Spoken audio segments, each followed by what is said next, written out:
Hello friends, Radhe Radhe. आप सभी लोग कैसे हैं? आशा करती हूँ कि हमारे श्री हरि विष्णु भगवान की कृपा से आप सभी लोग अच्छे होंगे, स्वस्थ होंगे, मस्त होंगे। तो आज हम आप सभी को देवउठनी एकादशी की ढेरों सारी शुभकामनाएं देती हूँ मित्रों। तो आज हम आप सभी को इस वीडियो में यही बताने वाले हैं कि देवउठनी एकादशी का व्रत हम किस दिन रखेंगे और ये किस तारीख को पड़ रही है। और इस दिन तुलसी विवाह भी किया जाता है। तो कोई कोई लोग हैं एकादशी के दिन करते हैं, कोई कोई द्वादशी में भी करते हैं। तो आज हम आप सभी को इस वीडियो में सभी महत्वपूर्ण बातें बताएंगे।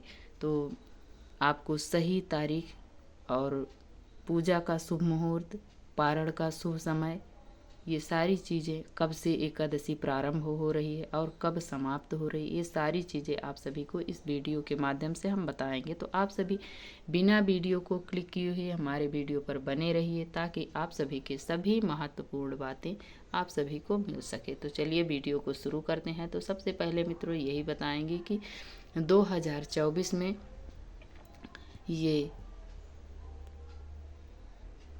2024 में शुक्ल पक्ष में पड़ने वाली देवउठनी एकादशी, जिसको कहते हैं देवोत्थान एकादशी, इनको कई नामों से जाना जाता है इस एकादशी को। तो ये एकादशी जो है ये अपने आप में बेहद खास एवं शुभ मानी जाती है। सबसे बड़ी एकादशी, सबसे प्रमुख एकादशी मानी जाती है। तो ये पड़ रही है मित्रों 12 तारीख को, 12 नवंबर दिन मंगलवार को ये एकादशी पड़ रही है। हमें 12 तारीख को ही इसका व्रत हमें रखना चाहिए। और ये तो प्रारंभ हो रही है 11 तारीख को, 11 तारीख को प्रारंभ हो रही है। तो आप सभी को हम बता दें 11 नवंबर को शाम 6:45 से एकादशी तिथि समाप्त हो रही है। 12 नवंबर शाम 4:05 पर उदया तिथि के मुताबिक देवउठनी एकादशी का व्रत 12 नवंबर को है। पारण का समय है 13 नवंबर 2024 सुबह 6:42 से 8:52 तक है मित्रों। आप सभी को सही तारीख, आप सभी को सही समय इस वीडियो में मैं बता रही हूँ। इसी समय हमें करना चाहिए, इसलिए कि कोई भी पूजा पाठ हो शुभ समय में यदि हम करते हैं तो उसका हमें अधिक फल प्राप्त होता है। तो हमें शुभ मुहूर्त में ही करना चाहिए मित्रों। और ये कार्तिक का मास जो है अपने आप में बेहद खास महीना है, जो कि श्री हरि विष्णु भगवान को ये समर्पित है, उनको अति प्रिय है। तो हम जैसे रोज़ाना सुबह भोर में नहीं स्नान कर पा रहे हैं, तो हमें एकादशी के दिन यही चाहिए कि यदि हमारे आस पड़ोस में नदी, तालाब है, सरोवर है, तो हमें उसमें स्नान करना चाहिए। उसका और अधिक फल हमें प्राप्त होता है। यदि नहीं है तो आप अपने घर में जिस जल से नहा रहे हैं उसमें थोड़ा सा गंगा जल और एक चुटकी हल्दी डालकर हमें एकादशी के दिन हमें नहाना चाहिए, देवउठनी एकादशी के दिन। और नहाकर हमें स्वच्छ वस्त्र धारण करना चाहिए। वस्त्र यदि आपके पीले वस्त्र हैं तो और अच्छी बात है, इसलिए कि हमारे श्री हरि विष्णु भगवान को पीले रंग का वस्त्र अति प्रिय है। तो हम पीले रंग का वस्त्र धारण करें और करने के बाद हम अपने घर के मंदिर में हम अपने व्रत का संकल्प लें। पूजा संकल्प में हमें हाथ में पुष्प, कुछ दक्षिणा लेकर हमें अपने व्रत का संकल्प लेना चाहिए। संकल्प लेने के बाद उस पुष्प को और दक्षिणा को प्रभु के चरणों में छोड़ देना चाहिए। इसके बाद अब हम जहाँ पर अपने श्री हरि विष्णु भगवान को चौकी लगाएंगे, वहाँ पर अब हम अच्छे से गंगा जल से या गोबर, गाय के गोबर से हम लीप लें। लीपने के बाद अब हम शुद्ध वस्त्र बिछाएं, पीले रंग का वस्त्र भगवान को बहुत प्रिय है। तो हमें पीले रंग का वस्त्र बिछाना चाहिए। और इस दिन हमें लक्ष्मी नारायण भगवान का पूजन किया जाता है मित्रों। कभी भी हमें ना तो लक्ष्मी अकेल का पूजन करना चाहिए, ना नारायण भगवान का। हमें दोनों को पूजन करना चाहिए। जुगल जोड़ी सरकार का हमें पूजन करना चाहिए। यदि आप लक्ष्मी अकेल को पूजन करती हैं तो लक्ष्मी जी उल्लू पर विराजमान होके आती हैं और आपको उल्लू बना के चली जाएंगी। तो हमें दोनों का पूजन करना चाहिए, जुगल जोड़ी सरकार का।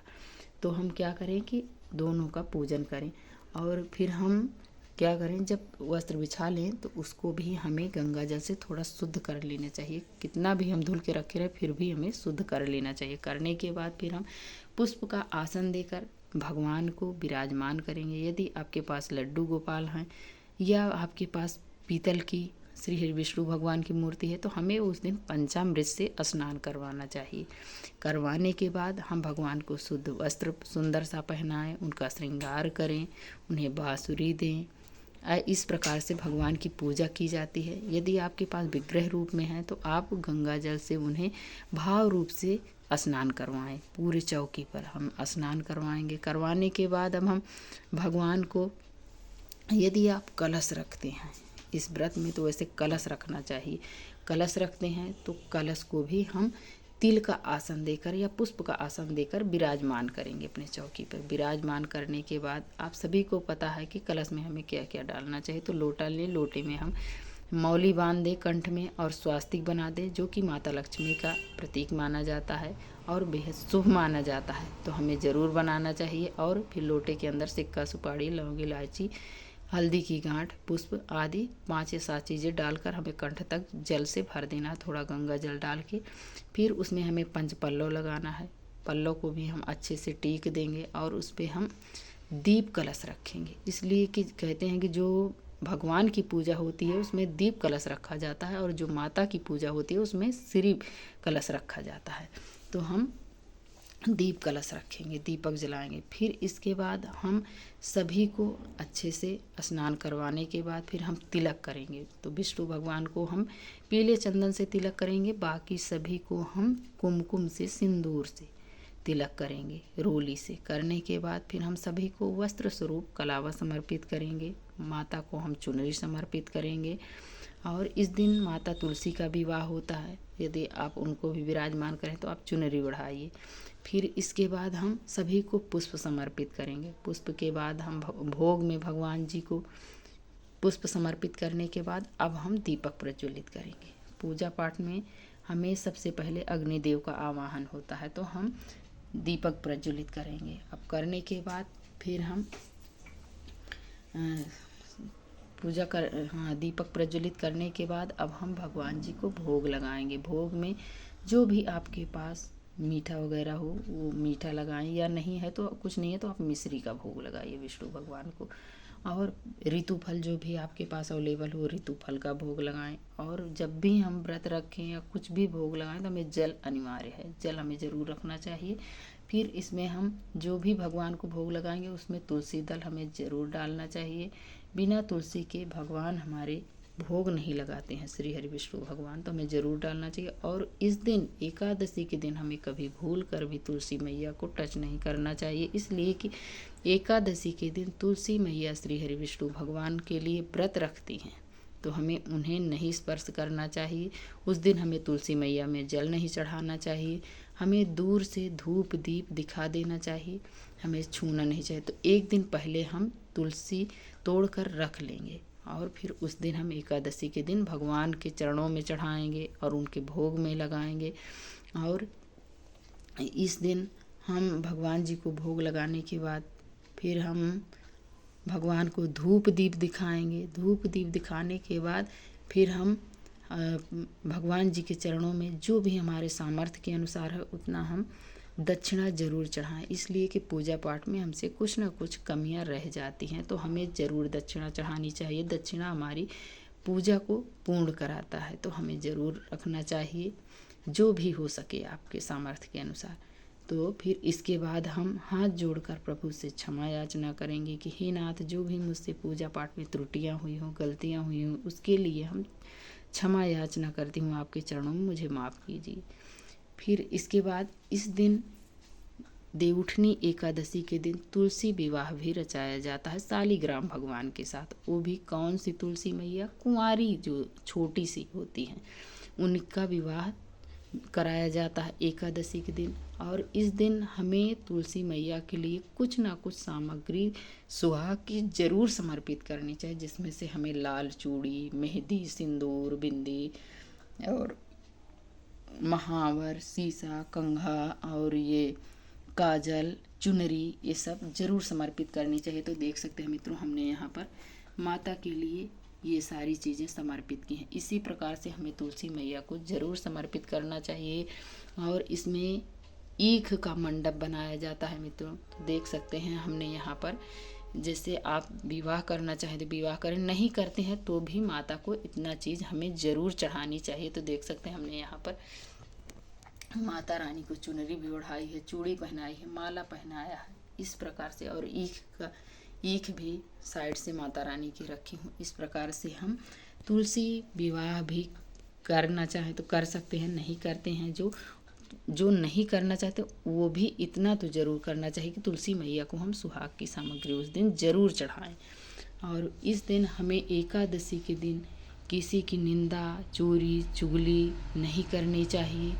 और अपने आप को जितना से जितना हो सके उतना भगवान जी के चरणों में समर्पित करना चाहिए, उनका सेवा करना चाहिए, उनकी भजन करना चाहिए, कीर्तन करना चाहिए, और द्वादशाक्षर मंत्र का जाप करना चाहिए। या आपको कोई भी इष्ट से आपको मंत्र मिला है तो उस मंत्र का जाप करना चाहिए। इस दिन करने से हमारे कई गुना बढ़कर फल प्राप्त होते हैं, तो हमें ज़रूर करना चाहिए। और कार्तिक का महीना जो है ये अपने आप में अधिक फल देता है, कई गुना बढ़कर फल देता है। जो भी आप कार्य करेंगे उसमें अधिक आपको लाभ मिलेगा। और इस दिन की परंपरा है मित्रों, जितना से जितना ज़्यादा हो सके उतना आप दान पुण्य कीजिए।